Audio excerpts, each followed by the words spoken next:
جو میں نے آیا کریمہ آپ کے سامنے عرض کی، اللہ رب العزت قرآن مجید فرقان حمید کے اندر ارشاد فرماتا ہے کہ وَاصْبِرْ نَفْسَكَ مَعَ الَّذِينَ يَدْعُونَ رَبَّهُمْ بِالْغَدَاةِ وَالْعَشِيِّ يُرِيدُونَ وَجْهَهُ۔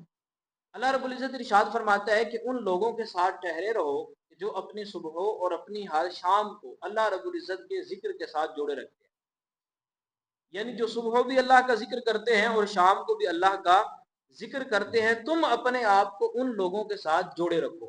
اپنے آپ کو ان لوگوں کے ساتھ رکھو۔ اور میں نے پچھلے جمعے عرض کیا تھا کہ ہم آئندہ جمعے یعنی اس جمعے کا میں نے آپ کو پچھلے جمعے بتایا تھا کہ اس جمعے میں آپ کو کچھ اہم چیزیں اور یا اللہ کے حوالے سے عرض کروں گا، کیونکہ یہ پورا مہینہ ہی داتا صاحب رحمۃ اللہ تعالی کا عرس بھی اسی مہینے میں ہے، سید امام احمد رضا خان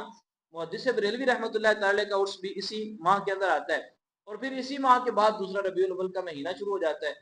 تو یہ جو نسبتوں کے مہینے ہیں، اب اس موضوع کو چننے اور اس کو ذکر کرنے کی حاجت کیوں ہے، یہ میں انشاءاللہ لاسٹ میں ذکر کروں گا۔ بہرحال اللہ رب العزت نے ارشاد فرمایا وَاصْبِرْ نَفْسَكَ مَعَ الَّذِينَ يَدْعُونَ رَبَّهُمْ بِالْغَدَاةِ وَالْعَشِيِّ، اپنے آپ کو ان لوگوں کے ساتھ روکے رکھو، ان لوگوں کے ساتھ جوڑے رکھو کہ جو صبح اور شام کو اللہ تبارک و تعالیٰ کا ذکر کرتے ہیں۔ اس کا مطلب یہ نہیں کہ صرف وہ صبح کو ذکر کرتے ہیں اور پھر شام کو ذکر کرتے ہیں، مطلب یہ ہے کہ وہ صبح سے لے کر شام، شام سے لے کر صبح ہو، ان کا ایک ہی کام ہوتا ہے، وہ اللہ تبارک و تعالیٰ کو یاد کرنا ہے۔ ذکر کی کئی قسمیں ہیں، ذکر جلی ہوتا ہے، ذکر خفی ہوتا ہے، پھر اور بھی اس کی طرح کی کئی طرح کی تصوف والوں نے اس کی اقسام کو بیان کیا ہے۔ یعنی یہ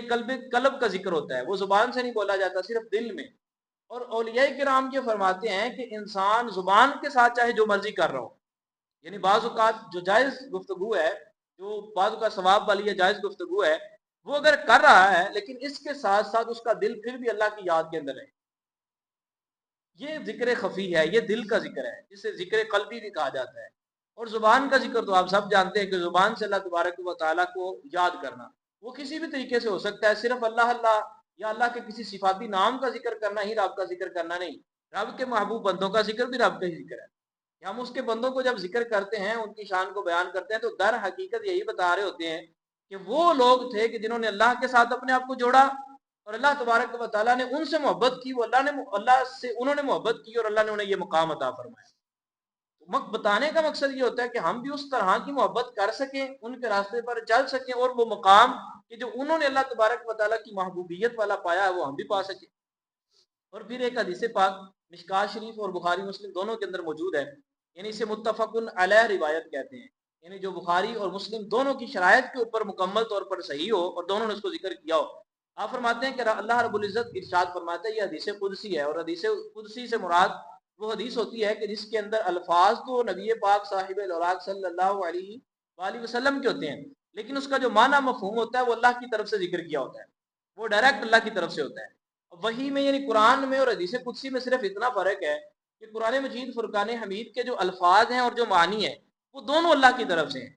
اور جو حدیث قدسی ہوتی ہے اس کے الفاظ رسول اللہ کے اپنے ہوتے ہیں، اور جو معنی ہوتے ہیں مفہوم ہوتا ہے وہ اللہ تبارک و تعالیٰ ہی کی طرف سے دیا گیا ہوتا ہے۔ اب رسول اللہ فرماتے ہیں کہ اللہ نے فرمایا کہ بندہ فرائض کی ادائیگی کے بعد نوافل کی جب ادائیگی کرتا ہے تو نوافل کی ادائیگی کے ساتھ وہ میرا قرب حاصل کر لیتے ہیں، میرے قریب ہو جاتے ہیں۔ اور اللہ فرماتا ہے کہ وہ اتنا قریب ہوتا ہے، اتنا قریب ہوتا ہے کہ میں اسے پھر اپنا محبوب بنا لیتا ہوں۔ یعنی ایک یہ ہے کہ آپ اللہ کے محب بنیں، محب کہتے ہیں محبت کرنے والے کو، محبوب کہتے ہیں جس سے محبت کی جاتی ہو، جس سے محبت کوئی کرتا ہو اسے محبوب کہتے ہیں۔ یعنی اللہ فرماتا ہے میں پھر اس سے محبت کرنے لگ جاتا ہوں، جب میں اسے اپنا محبوب بنا لیتا ہوں تو پھر مقام کیا دیتا ہوں، وہ مقام سمجھیے اللہ فرماتا ہے کہ میں اس کے ہاتھ بن جاتا ہوں جسے وہ پکڑتا ہے۔ یعنی وہ قوت، وہ طاقت، وہ قدرت کہ جو میں نے اپنے اندر رکھی ہے، میں اسے اپنی عطا سے وہ عطا فرما دیتا ہوں، وہ میری اجازت سے میری عطا سے اسے استعمال کر سکتا ہے۔ پھر اللہ تبارک و تعالیٰ فرماتا ہے میں اس کی آنکھیں بن جاتا ہوں جس سے وہ دیکھتا ہے، میں اس کی زبان بن جاتا ہوں جس سے وہ بولتا ہے، میں اس کے پاؤں بن جاتا ہوں، قدم بن جاتا ہوں جن سے وہ چلتا ہے۔ یہ حدیث کے لفظ ہیں، اور اس کا مطلب یہ نہیں کہ معاذ اللہ تبارک و تعالیٰ کے کوئی جسم و جسمانیت اور وہ اس میں صلاحیت کر جاتا ہے، ایسا نہیں، بلکہ اللہ تبارک و تعالیٰ اسے وہ قدرتی عطا فرما دیتا ہے جو عام انسانیت کے اندر پائی نہیں جاتی۔ یعنی مردوں کو زندہ کر دینا، حضرت عیسیٰ علیہ السلام، آپ نے ان کی قرآن کریم کے اندر ان کی کرامات کو، ان کے معجزات کو پڑھا ہے کہ آپ مردوں کو زندہ کر دیتے، کوئی نابینا ہوتا تو اسے بینائی عطا کر دیتے، کسی کو کوڑ کا مرض لگا ہوتا آپ ہاتھ رکھتے وہ دور ہو جاتا۔ پھر آپ حضور سید عالم صلی اللہ علیہ وآلہ وسلم کے معجزات کی طرف دیکھیں تو آج تک آپ نے نہیں دیکھا ہوگا کہ کوئی کائنات کا بندہ سورج کو واپس پلٹا سکتا ہو،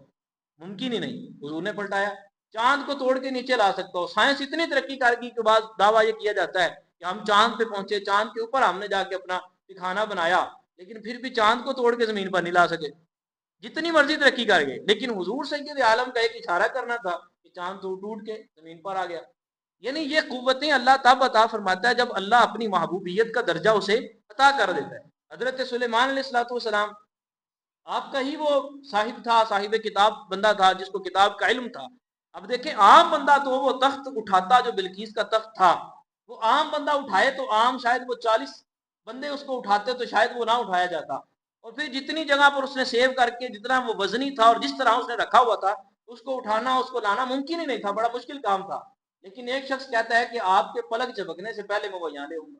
اب یہ اللہ تبارک و تعالیٰ کی محبوبیت کا درجہ ہے، اور اسی کو حدیث کے اندر بیان کیا گیا کہ میں اس کے ہاتھ بن جاتا ہوں جس سے پکڑتا ہے، آنکھ بن جاتا ہوں جس سے دیکھتا ہے۔ یعنی عام بندہ ہے، میں دیکھ رہا ہوں، میری یہ دیوار سامنے آئی، میری نظر ختم،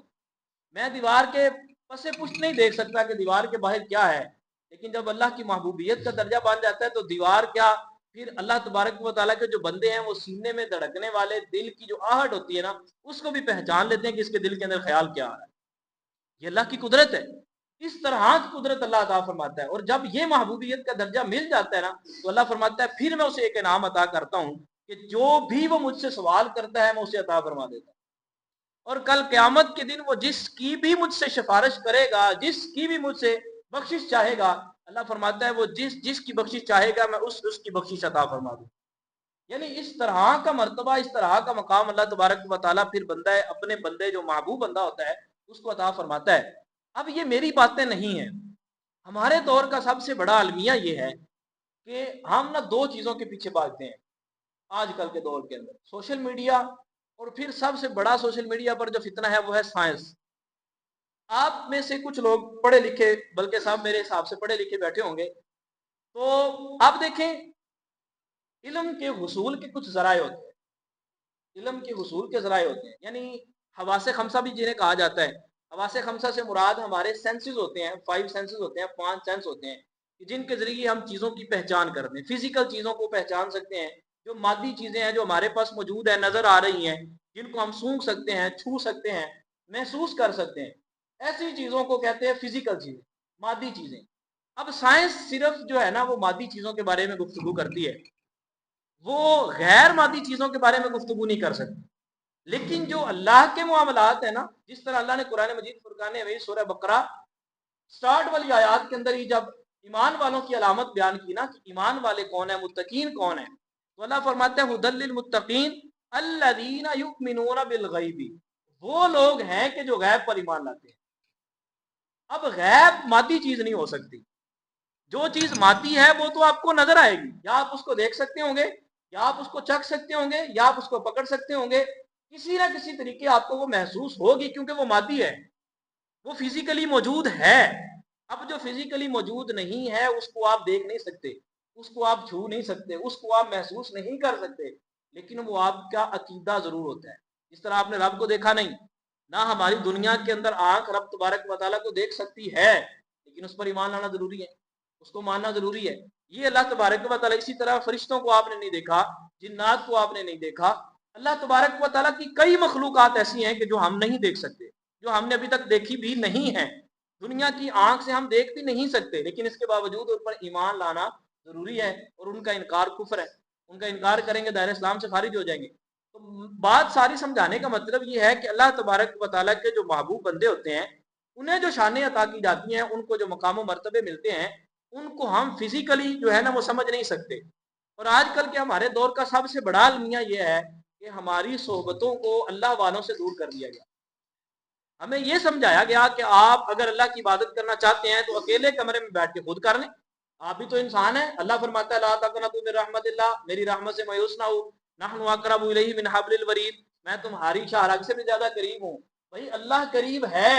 لیکن اللہ ہی فرماتا ہے کہ ما کان لبشر ان یکلمہ اللہ، کہ کسی بشر میں اتنی طاقت نہیں ہے کہ وہ ڈائریکٹ اللہ تبارک و تعالیٰ سے کلام کر سکے۔ یہ بھی اللہ کا حکم ہے، قرآن کی آیت ہے۔ اس کا مطلب یہ ہے کہ ہم ڈائریکٹ اللہ تبارک و تعالیٰ سے بات کر سکتے ہیں، اللہ سے مانگ سکتے ہیں، اللہ کو اپنی عرضی پیش کر سکتے ہیں، لیکن جو قلبی روحانیت، جو ہمارے دل کی جو کنیکشن ہے، وہ اگر ہم اللہ تبارک و تعالیٰ سے جوڑنا چاہتے ہیں تو اس کے لیے ہمیں کسی نہ کسی انسان کی ضرورت ہوگی، اور وہ ایسے انسان کی ضرورت ہوگی کہ جس کا کنیکشن پہلے سے اللہ تبارک و تعالیٰ کے ساتھ مضبوط ہے۔ اور آپ وہی آیت کہ جس کی طرف میں آپ کو ذکر توجہ دلانا چاہ رہا تھا کہ اللہ فرماتا ہے وَاصْبِرْ نَفْسَكَ مَعَ الَّذِينَ يَدْعُونَ رَبَّهُمْ، کہ ان لوگوں کے ساتھ اپنی صحبت کو جوڑو، ان کے ساتھ ہمیشہ بیٹھے رہو کہ جو صبح اور شام اللہ تبارک و تعالیٰ کے ذکر کے ساتھ گزارے، جن کی ہر صبح ہر شام اللہ کے ذکر کے ساتھ جڑی ہے۔ اپنے آپ کو ان لوگوں کے ساتھ جوڑو۔ اب آپ دیکھیں کہ ان لوگوں کے ساتھ جڑے رہنے کا فائدہ کیا ہے۔ ایک بڑا مشہور مقولہ ہے، صحبت صالح ترا صالح کند، صحبت طالح ترا طالح کند۔ اور پھر ایک یہ بھی ہے الصحبت مؤثرۃ، حدیث کے لفظ ہیں کہ صحبت جو ہے یہ مؤثرہ ہوتی ہے، اثر رکھتی ہے۔ مثال کے طور پر ایک ٹوکری میں پھل پڑا ہو، ان میں ایک دانہ پھل کا جو ہے نا وہ خراب ہو، اب وہ دانہ جو ہے نا وہ جس دانے کے ساتھ ٹچ ہوتا جائے گا نا وہ خراب ہوتا جائے گا، پھر اگلا خراب ہوگا تو اس کے ذریعے دوسرا خراب، پھر اگلا خراب ہوگا تو اس کے ذریعے اگلا خراب، کیونکہ صحبت اثر رکھتی ہے۔ وہ غیر مادی، وہ غیر جاندار چیز کی ہو یا جاندار چیز کی ہو، دونوں طریقے سے صحبت اثر رکھتی ہے۔ وہ صحبت ہم اگر اچھی اپنا لیں گے تو ہمارے دل اچھے ہو جائیں گے، اور اگر ہم صحبت بری اپنا لیں گے تو ہمارے دل برے ہو جائیں گے۔ اور اسی کو قرآن میں بیان کیا گیا کہ جو اللہ کی ولا تطیع من اغفلنا، کہ ایسے لوگوں کی صحبت میں نہ بیٹھو کہ جن کو اللہ تبارک و تعالیٰ نے اپنی یاد سے غافل کر دیا۔ اور کن کی صحبت میں بیٹھنے کا حکم دیا گیا کہ جو اللہ کو صبح اور شام یاد کرتے ہیں۔ اب یہاں پر جو میں بات آپ کو پوری اتنی لمبی تمہید باندھ کے سمجھانا چاہ رہا ہوں نا، وہ یہ ہے کہ ہم اصل میں ہر چیز کو پرکھتے ہیں سائنس کے اوپر، ہر چیز کو پرکھتے ہیں آنکھوں کے دکھنے کے اوپر، لیکن کائنات کے اندر ہزاروں کروڑوں اربوں ایسی چیزیں ہیں کہ جو ہم آنکھوں سے دیکھ نہیں سکتے، ہاتھ سے چھو نہیں سکتے، ہم محسوس نہیں کر سکتے، لیکن کائنات کے اندر وہ پائی جاتی ہیں۔ اب اس کی مثال یوں سمجھیں کہ حضرت آدم علیہ السلام کو اللہ نے بنایا، یہ صحبت کی مثالیں عرض کر رہا ہوں۔ حضرت آدم علیہ السلام کو اللہ نے بنایا، آدم علیہ السلام کو خود اللہ تبارک و تعالیٰ نے ساری ہدایات دی،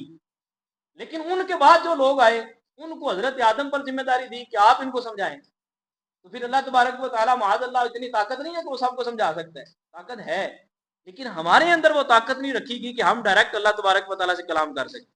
اور اس کے اندر سب سے بڑی خرابی کیا آنی تھی، اگر ہر بندہ یہ کہتا نا، علماء نے اس کو بھی بیان کیا کہ اگر ہر بندہ یہ کہتا کہ ڈائریکٹ اللہ ہر بندے کی اصلاح کرتا ہے، تو پھر کوئی کیا دعویٰ کر رہا ہوتا، کوئی یہ کہہ رہا ہوتا کہ اللہ نے آج مجھے رات وحی کی ہے جو فلاں بندے کو قتل کر دو، ٹھیک، اب وہ جو مرضی کرتا، پھر اب فلاں بندے کو وحی کی ہے جو فلاں بندے کا جتنا بھی گھر میں مال پڑا ہوا مجھے اللہ نے حکم دیا اٹھا لو۔ اب اس طرح تو ہر بندہ دعویٰ کر سکتا تھا، لیکن اللہ تبارک و تعالیٰ نے اسی دعوے سے محفوظ رکھنے کے لیے اپنے انبیاء کو بھیجا تاکہ ہر بندہ یہ دعویٰ نہ کر سکے کہ مجھے اللہ کی وحی آئی ہے۔ اللہ نے خود فرمایا ما کان لبشر ان یکلمہ اللہ، کہ کسی بھی بشر کی یہ طاقت نہیں ہے کہ وہ اللہ تبارک و تعالیٰ کے ساتھ ڈائریکٹ کلام کر سکے، مگر اللہ فرماتا ہے کہ جن کو اللہ تبارک و تعالیٰ اختیار کر لے، جن کو اللہ منتخب کر لے، ان کے اندر پھر اللہ تبارک و تعالیٰ کے انبیاء ہیں۔ اب یہ دیکھیں کہ سلسلہ ایسے نہیں ہے کہ حضور سید عالم صلی اللہ تعالی علیہ وآلہ وسلم نے صرف قرآن دیا صحابہ کو اور کہا کہ اس کو پڑھو، اس کو سمجھو اور اس پر عمل کرو، ایسا ہرگز نہیں۔ صحابہ حضور کی صحبت میں بیٹھا کرتے، حضور سید عالم صلی اللہ تعالی علیہ وآلہ وسلم کے پاس بیٹھتے، حضور سے سیکھتے۔ آپ جو اصحاب صفہ تھے ان کا مقام پڑھ کے دیکھیں، یعنی وہ لوگ تھے کہ جو ہر وقت حضور کی صحبت میں رہتے، علم سیکھتے، حضور کے پاس پڑھتے، اور انہی اصحاب صفہ میں سے ایک حضرت ابو ہریرہ رضی اللہ تعالی عنہ ہیں کہ جن کا حدیث کی ہر کتاب کے اندر ذکر ہے، اور جتنا بھی ذخیرہ حدیث ہے ان کے اندر سب سے زیادہ روایت کرنے والے حضرت ابو ہریرہ رضی اللہ تعالی۔ کیوں؟ کیونکہ سب سے زیادہ صحبت انہوں نے اٹھائی، حضور کے پاس وہ رہے۔ اور پھر حضرت ابو بکر صدیق رضی اللہ تعالیٰ عنہ، آپ کو اتنا رنگ صحبت مصطفیٰ کا چڑھا کہ حضرت عائشہ صدیقہ رضی اللہ تعالی عنہ، آپ نے حضور سید عالم صلی اللہ علیہ وآلہ وسلم سے سوال کیا کہ یا رسول اللہ صلی اللہ علیہ وسلم، کیا کوئی دنیا میں ایسا شخص بھی موجود ہے کہ جس کی نیکیاں آسمان کے ستاروں کی مانند ہوں، یعنی جتنے آسمان پر ستارے چمکتے ہیں ان کی مانند اتنی بھی کسی کی نیکیاں ہیں؟ اب حضرت عائشہ کہتی ہے میرا گمان یہ تھا کہ حضور میرے جو والد ہیں ابو بکر صدیق ہیں ان کا نام لیں گے، لیکن حضور سید عالم صلی اللہ تعالی وسلم فرمانے لگے ہاں عائشہ ہے ایسا بندہ کہ جس کی جو ہے وہ نیکیاں آسمان کے ستاروں کی مانند ہیں۔ اب حضرت عائشہ نے عرض کی یا رسول اللہ وہ کون ہے؟